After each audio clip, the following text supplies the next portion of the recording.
Can you really experience Poland in just 3 days? Well, I'm going to find out, because I've just arrived in central Poland and I'm going to travel by train up north and experience the delights of this wonderful country. And it all starts here in Warsaw, the city that rose from the ashes, so let's go. Travelling by train is a great way to see any country. Poland's rail network is fast, affordable and well connected. After starting in Warsaw, I'm going to take in the northern towns of Gdansk, Gdynia and Sopot, where I'll experience and share with you the main sights, a bit of history, and of course the food and beer, and hopefully not any vodka. So come with me and let's see what this journey has in store.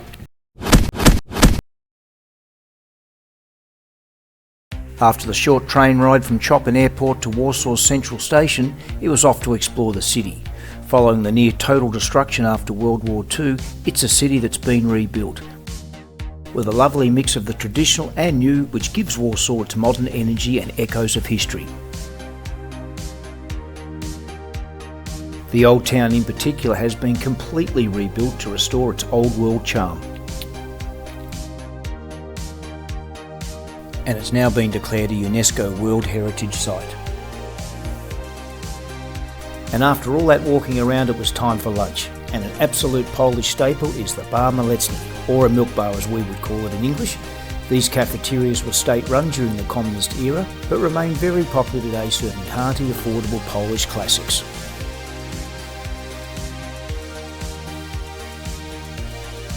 After lunch and to round out my day, it was time for some history, so I visited the POLIN Museum, which chronicles 1,000 years of Jewish life in Poland. Then it was on to the Warsaw Uprising Museum, where it tells the story of the 1944 resistance against the Nazi occupation.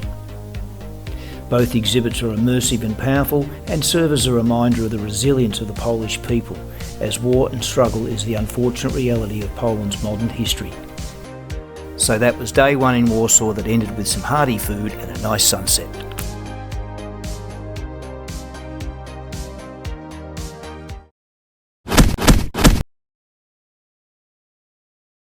So it's day 2 and I'm leaving Warsaw and heading for Gdansk, the city where World War II started and also the city where Poland found its independence.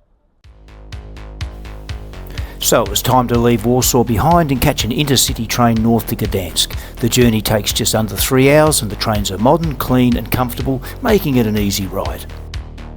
Upon arrival into Gdansk and just out of the station, you couldn't miss this bloke doing his own thing on the short walk to the picturesque centre. The heart of Gdansk is its old town, lined with colourful merchant houses, narrow streets and beautiful canals. It's one of the most picturesque spots in Poland, perfect for just wandering and soaking it all in. This port city on the Baltic coast has a proud maritime heritage and was at the centre of some of the most significant events in the 20th century. Then it was off to lunch and yes, another milk bar, Stołówka Gdańska. This one is more of a local spot tucked away from the tourist crowds. The menu is simple, the food's hearty, inexpensive and a real taste of everyday life in Poland. Then it was time for a bit more history, as Gdansk is the place where World War II began when Germany invaded Poland in 1939. The Museum of the Second World War is one of the most comprehensive in Europe, where you should allow yourself at least 2 hours to take it all in. Then after a long day of travel, walking and sightseeing, it was time to head back into the old town for some comfort food and drink.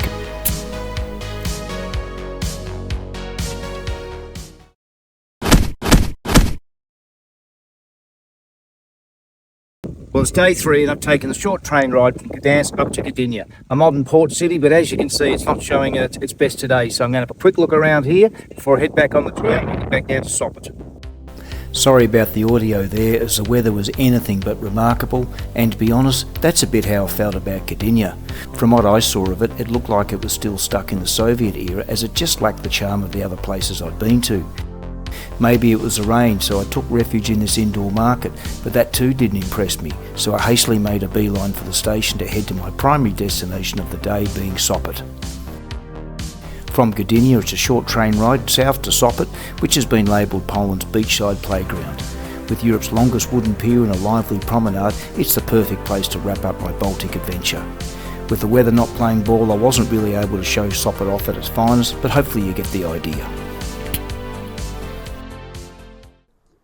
So there you have it, guys, Poland by rail in 3 days. And whilst I didn't get to see everything I would have liked to, I still managed to pack plenty in, enjoyed some good local hospitality, food and drinks, etc. Poland really is an easy country to travel through, very efficient rail system, very clean accommodation and very friendly people to match, always willing to help out a tourist. Tell us your stories. Have you been to Poland or have you done a similar 3-day road trip in another country? Love to hear your thoughts on it all. If you've enjoyed the video today, be sure to give it a thumbs up, hit the subscribe button so you're up to date with all the latest offerings on the channel, and I'll see you in the next one. Bye for now.